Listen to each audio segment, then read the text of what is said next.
Oxford grade 7 second edition. Exercise है इसकी 1 fill in the blank.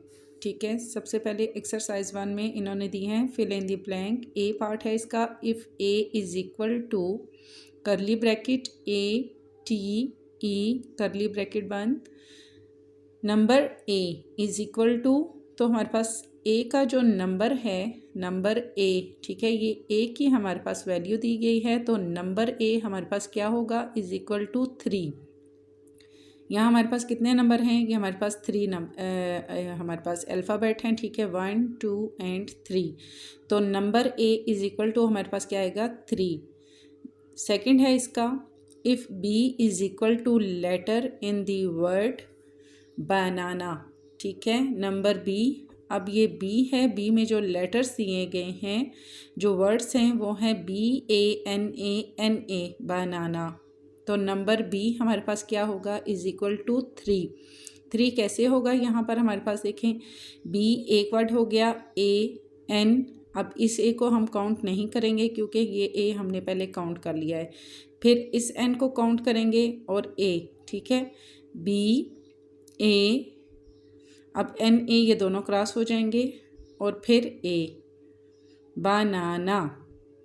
ठीक है, बी ए 2 वर्ड हो गए, ये वाला एन 3 वर्ड, और ये हमारे पास ए काउंट नहीं होगा क्योंकि ये ए हमने पहले यहाँ काउंट कर लिया है। अब एन ए और ए इसको हमने क्रॉस कर देना है, तो रिमेनिंग हमारे पास क्या है बी ए और एन, ये हमारे पास हो गए 3 वर्ड। थर्ड है इसका, if C is equal to X point X is a counting number bigger 10। अब काउंटिंग नंबर है और वो 10 की साइड पे बिगर का साइन आ रहा है, नंबर सी हमारे पास क्या होगा, ठीक है, सी इज़ इक्वल टू, अगर हमारे पास काउंटिंग नंबर में हमारे पास बिगर का साइन 10 की तरफ आ रहा है तो नंबर सी हमारे पास क्या होगा, मीन्स हम अगर इसको कंप्लीट करें हैं, अगर बिगर का साइन इस साइड पे होता तो मीन्स कि यहाँ पर 10 से बड़ा नंबर आएगा, लेकिन ये बिगर का साइन 10 की तरफ है, तो इसका मतलब है कि 10 से छोटा नंबर इसकी बैक साइड पे हमारे पास आएगा, तब ये हमारे पास जो क्वेश्चन है ये पूरा कंप्लीट होगा। ठीक है, यहाँ हम लिखेंगे n और बिगर का साइन 10 की तरफ आएगा, तो ये हमारे पास नंबर c बन जाएगा, और यहाँ हमारे पास आएगा 9। If d is equal to curly bracket x point x is a letter in the word sleeves. अब हमारे पास जो d का वर्ड है, लेटर वर्ड है, उसमें हमारे पास दिया गया है स्लीव्स, ये भी वैसे उसी तरीके से होगा। Number d is equal to हमारे पास क्या होगा, d का नंबर हमारे पास क्या होगा SLE 3 वर्ड हो गए, V 1 वर्ड हो गया, ये दोनों E और S ये हम क्रॉस कर देंगे क्योंकि ये हमारे पास पहले काउंट हो चुके हैं, तो 1 2 3 एंड 4, तो नंबर हमारे पास इसका आएगा 4। नेक्स्ट है हमारे पास, if E is equal to curly bracket x और x is an odd number, odd number है डिविजिबल बाय 2, तो नंबर E हमारे पास क्या होगा, अब 2 एक हमारे पास ऐसा नंबर है जो कि अपने टेबल के अलावा किसी पे भी नहीं जाता। ठीक है, तो ये ओड नंबर है और इसका इज़ इक्वल नंबर E हमारे पास इज़ इक्वल टू क्या होगा 0, क्योंकि कोई भी ऐसा हमारे पास टेबल नहीं है जिस पे 2 का टेबल जाता हो, तो ये हमारे पास इज़ इक्वल टू हम लिखेंगे 0। नेक्स्ट है, ये ट्रू एंड फॉल्स है, अगर आप इसको डिटेल से समझना चाहें तो बैक में मैं इसकी जो डेफिनेशन है वो भी आपको बता दूंगी, तो इसको शॉर्ट में आपको बता देती हूँ। State whether the following are true or false. 0 0 is a null set, इसका क्रॉस आएगा क्योंकि ये नल सेट नहीं है, नल सेट वो होता है जिसमें पूरी काउंटिंग आती है। ठीक है, ये यहाँ पर जस्ट 0 है तो ये हमारे पास क्रॉस होगा।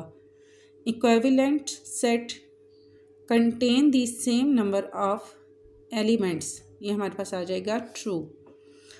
The coordinately of the set of positive integers in is infinity, infinity set, ये भी हमारे पास true आ जाएगा। if a intersection b is a null set, then a and b do not have common members। ठीक है, ये common members नहीं हो सकते क्योंकि इंटरसेक्शन का मीनिंग होता है कि दोनों में जो कॉमन है वो लिखे जाएं। ठीक है, तो ये हमारे पास आ जाएगा true. The difference between two set is equal to their intersection set, ये हमारे पास आ जाएगा false. The difference between two set, दो सेट के दरमियान जो फ़र्क है, is equal to their intersection set, तो ये हमारे पास इंटरसेक्शन सेट बनेगा, इसका हमारे पास आएगा फॉल्स। डिटेल से इसको मैं समझा देती हूँ। इसकी बैक पे पेज नंबर 7 है, यहाँ से आपने जस्ट अगर रट्टे पे याद उसको नहीं करना तो ये सारी चीज़ें आपने यहाँ पे समझनी हैं। What are the difference type of sets, sets की जो मुख्तलिफ़ किस्में हैं वो यहाँ पर बताई गई हैं। Empty set, finite set, infinity set, और इसी तरह ये सारे सेट दिए गए हैं। और यहाँ आप इनको अच्छे तरीके से जब आप समझ लेंगे तो ट्रू एंड फॉल्स को सॉल्व करना आपके लिए मुश्किल नहीं होगा। तो जो बच्चे इसको अच्छे तरीके से समझना चाहें उनके लिए है कि वो पेज नंबर 7 पे जो इन सेट्स की इकसाम दी गई हैं इनको अच्छे तरीके से समझ लें। नेक्स्ट है हमारे पास question number 3, if A is equal to 2 4 6 8, B is equal to 1 3 5 7, find A union B. यहाँ पर ये चीज़ सबसे पहले आपने समझ लेनी है, यूनियन का मतलब होगा कि इन सबको तरतीब देना है आपने, जैसे 0 1 2 3 4 5, ठीक है, उस तरीके से। और इंटरसेक्शन जहाँ आएगा वहाँ आपने दोनों में से जो वर्ड कॉमन होंगे वो आपने निकाल के लिखने हैं। यहाँ पर है हमारे पास यूनियन, तो हम इसको सिंपल तरतीब देंगे, ठीक है। क्वेश्चन नंबर 3 का हमारे पास आ जाएगा, ये दोनों हमने लिख लिया। तो यहाँ पर हमारे पास सबसे पहला क्या आ रहा है, 1 है, हम 1 लिखेंगे। यहाँ पर 2 है, फिर 2 लिखेंगे, फिर 3 आ रहा है, 3 लिखेंगे, फिर 4 लिखेंगे, फिर 5, फिर 6, फिर 7 एंड फिर 8। हमने इसको तरतीब दे लिया। नेक्स्ट है इसका 4, if A is equal to 3 6 9, B is equal to not equal 0, find A union B.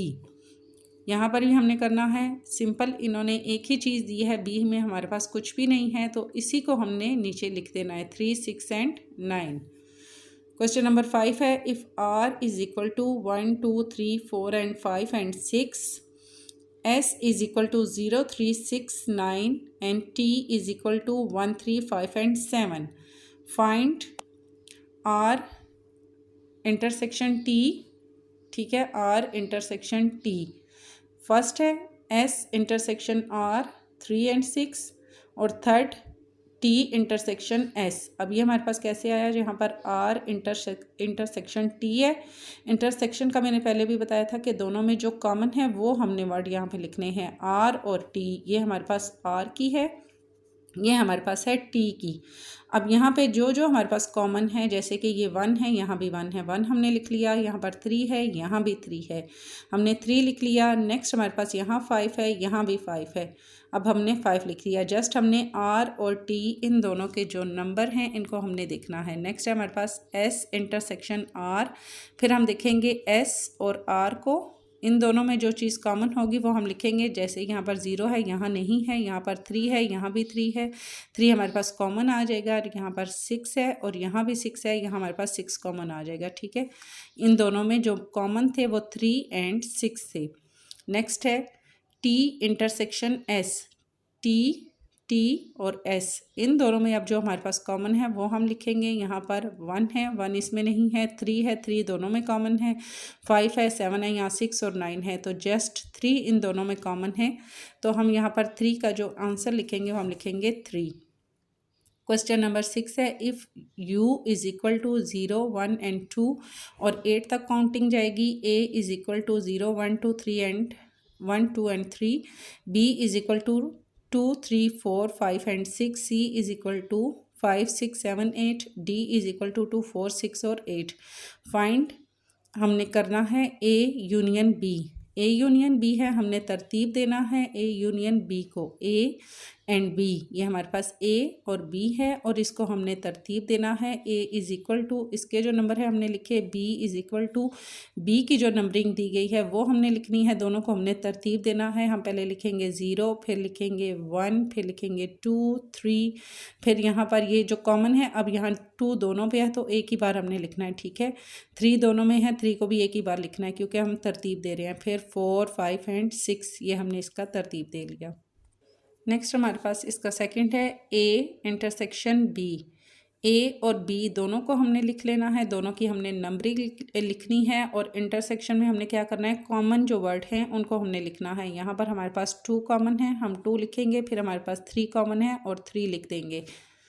यहाँ पर फिर आएगा ए, और ए की हमारे पास क्या आ जाएगा, A is equal to 0 1 2 3 and 1 0 1 2 and 3। ठीक है, ए की जो हमारे पास नंबरिंग दी गई है वो हम यहाँ लिखेंगे और यहाँ पर हमने इसको तरतीब देना है। और यहाँ पर ये इस पॉइंट को आपने इग्नोर नहीं करना, ये पॉइंट आपने जहन में रखना है। इस पॉइंट का मकसद होगा कि इससे आगे वाले जो नंबरिंग है वो हमने यहाँ पर इस पर लिखने हैं। ठीक है, यहाँ पर 3 तक है, 4 5 6 7 एंड 8। ठीक है, हमने इसको आगे ले जाना है। ये जो कोमा है, इस कोमा का मीनिंग ये है कि जहाँ तक नंबरिंग दी गई है उससे नेक्स्ट जो हमारे पास नंबर आएंगे वो आपने लिखने हैं। फिर इसका नेक्स्ट हमारे पास आ जाता है ए, और ये स्लैश है और बी। अब ये स्लैश जो है बैक की साइड पे है। ठीक है, अगर ये हमारे पास यूँ होती इस तरीके से तो इसका मतलब होता है नेक्स्ट। अब ये बैक साइड पे है तो इसका मतलब ये है इसकी जो डायरेक्शन है वो बैक साइड पे जा रही है, तो इसका मतलब होगा कि इसकी बैक हमने करनी है। ठीक है, बैक हमने क्या करनी है, जैसे यहाँ पर है ए इज़ इक्वल टू, इसके नंबर हमने लिखे बी और इसके नंबरिंग हमने लिखी। अब यहाँ पर हमारे पास बैक में क्या आ रहा है, 0 एंड 1।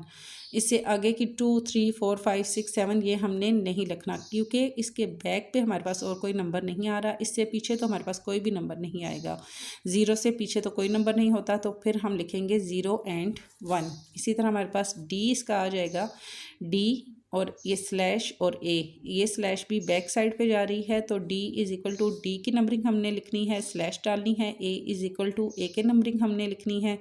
यहाँ हमने लिखना है 4 6 एंड 8।